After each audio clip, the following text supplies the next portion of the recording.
I want to share today on two topics. One, they're both biblical or from the Torah. One is Quantum Torah by Alexander Poltorak. That's his website, Quantum Torah. He talks about Tumah. Tumah is an interesting word because in English we would say it means unsanctifiable. It's kind of like impure, kind of like unclean, kind of like contaminated, kind of like corrupted. But it's not exactly any of those things. It has its own meaning. It's kind of like a spiritual impurity or a like an energetic contamination. So he says there's different kinds of tumah. We have tumas mace. Tumas mace is the spiritual impurity of death. And this is from Torah sources. Tumas nida. This is of the woman while she's in a menstrual cycle and the few days after. Tumas Yeledes is from spiritual impurity of a woman after childbirth. Tumat Negoim, which is imparted on a man suffering from tsaras. Now I want to say tsaras is often called leprosy, but it's not the leprosy that the average person has heard of. It is, or even psoriasis, or any of these more modern versions of a skin disease. It's a physical manifestation of a spiritual disease.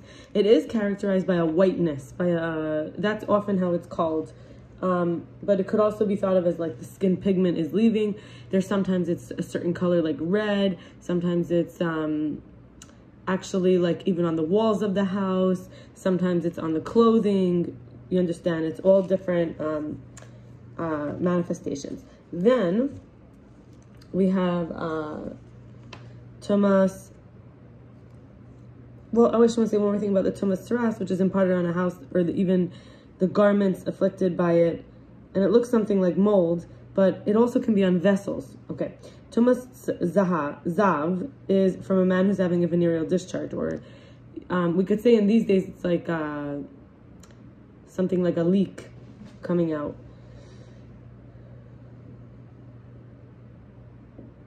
And there's this question also that's sort of a comment that with the Tumas Yeledes, which is the spiritual impurity of a woman after childbirth, there's this difference between whether you have a boy or a girl. Now, sometimes there is a fetus that is miscarried, and the person who it's not exactly childbirth, it's a miscarriage, but you don't know if it's male or female. So there's many levels of whether it makes the mother impure, and it's inside of the Talmud and the Mishnah, the Gemara and the Mishnah, which make up the Talmud. And for example, there's a section called Nida, and they talk about what it has to look like or what makes it viable before it's actually, is it looking like an animal? I will talk about some of these concepts a little later on, God willing, but it isn't so straightforward, but could be divided into male and female. Once we know it's viable, it's like the parent would mourn for it. For example, there are special things that happen with a firstborn, so that's where it gets a little more detailed or interesting. But when it's just a mother giving birth for a girl, whether it's the mother gave birth directly to a girl, or like I said, if it's almost full term not almost full term, but the baby could have survived, but you can't tell if it's a girl or a boy, then the mother has to have double time till she's pure. The idea that, and this makes sense to me, is that a girl could have a child. So a girl could have another child. So she kind of carries her eggs when she's born. So that could be related to why. But Torah doesn't outright say, why it's double time till the woman is no longer Tumah. And now, so if Tumah could be considered like a -1, and we don't want to, the reason why we don't do things like husband and wife have relations, or you don't want to touch certain things because you could pass on the Tumah. Sometimes it's first person contact Tumah, sometimes it's second person, sometimes it's only the direct contact. The Tumah can be passed on. It's kind of like think of it as like a negative charge where something could occupy it. Something negative, it's like a void, or it's a negative space. Something could come in that you don't want to come in. A negative energy, or something not positive, or something that could be a corruption, an impurity, right? It's like a space for even like, we could think of like death, because a lot of these are related to that. The nida is when the woman's egg dies, she didn't have a baby, or when you give birth, there's the there's like a sense of the pregnancy dies, or the Tumas Meis, someone actually dies, or when a man has this disease. It's like, so there's a lot of these layers, obviously. With Saras or with Zav is sometimes a woman could also have the Tumas Zav, depending on if she has some kind of discharge also. And so we would say, what is the other state from Tuma? It's called Tara. Tara is purity, or sanctifiable, or uncontaminated, or uncorrupted, or clean, or, you know, any of these. And now, I want to say, like, this idea about labels, right? We say, you can't really sort of say someone's forever impure, pure, or clean, or unclean. These are obviously Tuma that comes and goes. So before I finish this topic, I just want to say really fast, Alexander Poltorak says Tara is like a +1, like a charge. It's like a radiance and emergence and emanation, so nothing can come and occupy that space. It's kind of like a protection. It's sort of a feature that has a ray outward, or shines outward. So I want to talk about growing into labels. So Hachana in Hebrew means preparations. These are for our roles, our duties, our obligations, even daily or mundane ones. This could prevent us from feeling overwhelmed, or kind of dissociating from ourselves and engulfment. And I also want to comment how rest and sleep, which we schedule, or really like having a schedule really, allows for slowing down and catching up, can become the trampoline for the doing and being even more alive when we're awake, because we really deeply rest, and then we have all this energy when we wake up. And we have vulnerability. Those close to us can tell us who we are, and we will start to see ourselves through their eyes.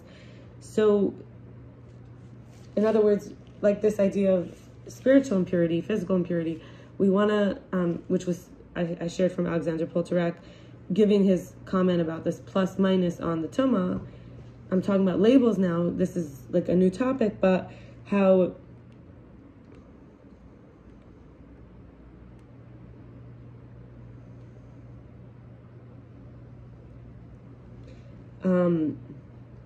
that we can grow into our labels, we can set ourselves up for success. Like if we want to be Tara and we don't want to end up in situations, we have to sometimes like have fences around it, and we don't want to be around everybody because we'll be vulnerable. We don't want to get too tired, we're vulnerable. We don't want to not prepare because we'll be vulnerable. And one more thing is the children who were the first to recognize at the Exodus Hashem, like God, like this is going back historically, the children of Israel. And I'll go in a little bit just to talk about the children of Israel, but before that, the children were the first. So the children, and like our choice is to believe in them, and the future actually, it's like the spiritual taste of the manna. The manna was what fed the Jewish people in the desert for 40 years while they were between leaving Egypt and going into the Holy Land of Israel. And they actually made the blessing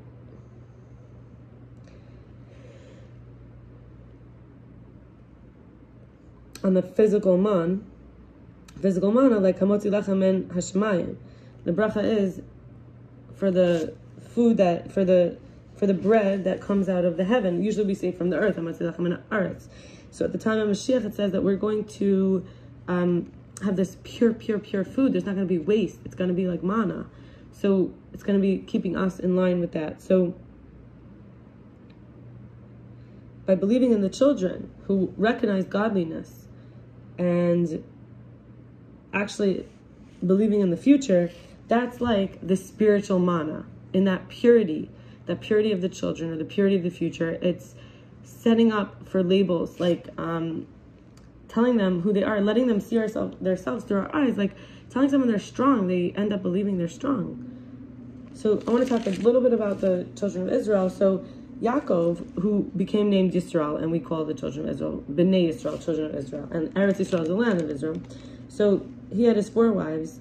He had 4 firstborns. He had Reuven ben Leah. Leah's firstborn was Reuven. He had Yosef ben Rachel, was Rachel's firstborn. He had Dan ben Bilhah, which was Bilhah's firstborn.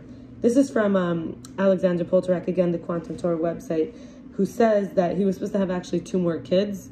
But because Reuven, it says, laid with his wife Bilhah, but the commentaries say he actually moved after, oh wait, I forgot one. And Gad ben Zilpah. Zilpah was also a wife, and she had her firstborn, Gad. So Reuven laid with his father's wife, Bilhah, who was Rachel's maidservant, handmaid. After Rachel died, he thought it was inappropriate. Reuven thought it was inappropriate for his father to be with Leah.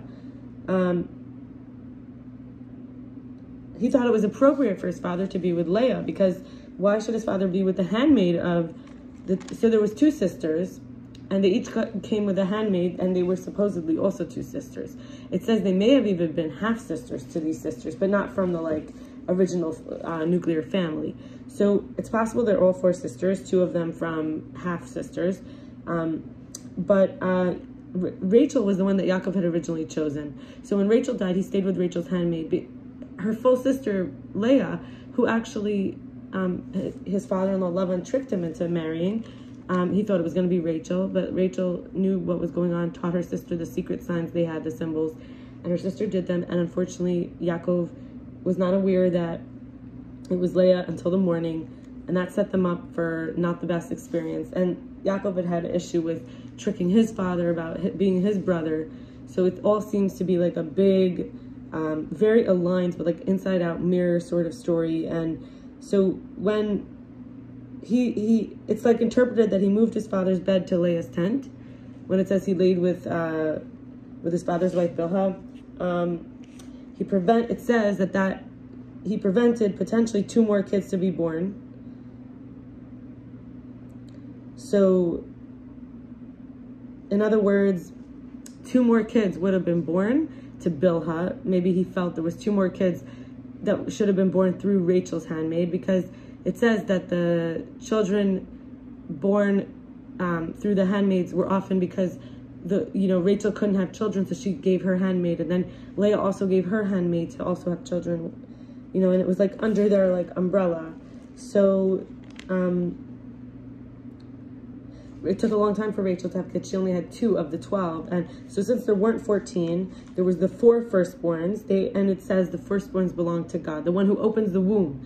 So there's 4 that belong to Hashem. All firstborns do, but that leaves 8, right? Because there was 12, and apparently there was supposed to be 10 left. So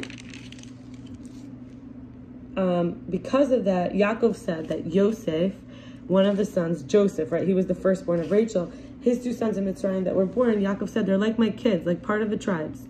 And the Levi tribe is like his tithe. So it's like he got 2 more kids. He now has 10 kids, and he can give 1 child to God as his tithe. And it turns out Levi was always, until now, the tribe where the priests come from, where the singers and dancers of the temple, the worshiping facilitators, they worked around there. And however, it was of 8 instead of the 10. It was of 8. There wasn't actually 10. So that's why Reuven's descendants, this parsha is called Korach this week. So this is very perfect timing. I happen to be reading it for this time. So Reuven's descendants got mixed up with the time of Korach. Korach was from the tribe of Levi. They were, there was Dasan and Aviram, it says in Reuven's tribe, and at that time they were against Moshe. Korach and Moshe were both of Levi, but, so, in other words, Korach was rebelling and saying, why should Moses and Aaron, Aaron being the priest and the priestly family, also from Levi, obviously, they were brothers, Moses and Aaron, and Moses being like, Korach saying, why should Moses and Aaron be like above? God should dwell with all of us. So he got a lot of people killed because 250 people gave incense.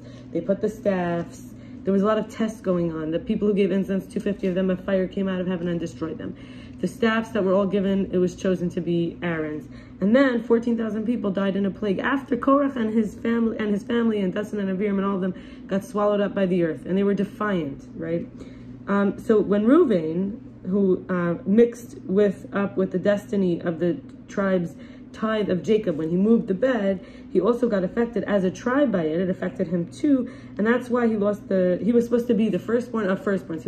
He was actually the first child born to Yaakov, and so he lost the birthright, the priesthood, and the royal power. And in other words, which is kingship. In other words, the royal power went to Judah, the kingship. The priesthood went to a particular part of Levi, which was Aaron's family. And the birthright, which went, the portion was like, Yosef had 2 sons, and they were considered to be like the additions. So he lost his full firstborn status. And it does say that. It says, may, and even from Moses' blessing, may he live and not die, is like, that's his blessing, because he affected himself amongst all of it. So I'm going to end with that, and we have some interesting information coming up in the next couple videos. It's going to probably be at least 2. I don't know if it'll be more, but we'll see. It's from Zohar, the Zohar written by Rabbi Shimon Bar Yochai. That's what's coming up next. All right, be well. Good night. Bye.